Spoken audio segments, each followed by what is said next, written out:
দুনিয়ার একটু মোহ পেয়ে আমরা অনেকেই আখিরাত ভুলে যাই।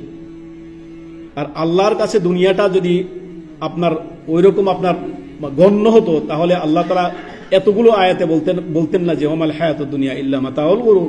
এই কথা কখনোই বলতেন না। মাতাউল গুরুর বলেছেন, প্রতীক জীবন ধোকার সামগ্রী বলেছেন আল্লাহ তাআলা।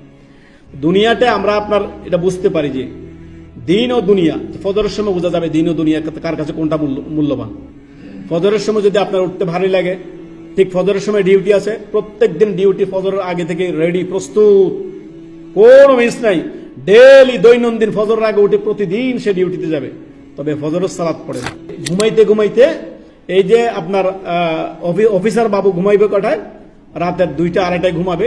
তো সে কিভাবে 4টা বাজে জাগবে? জাগা তার দ্বারা অসম্ভব। এমন ভাবে ঘুমাবে যে ফজর জাগা তার জন্য মুশকিল হয়ে পড়বে। তো এখন তিনি কি করবেন?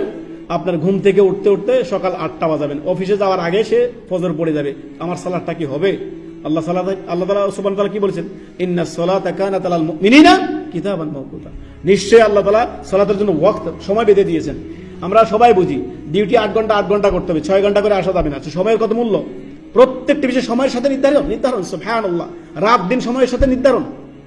আসমান জমিন সবকিছুই তার একটা সময়ে নিয়ন্ত্রিত ভাবে আল্লাহ তাআলা সবকিছুতে রেখেছেন। সময়ের সাথে সবকিছু বাধা আছে। সুবহানাল্লাহ, সময়ের গুরুত্ব দিন।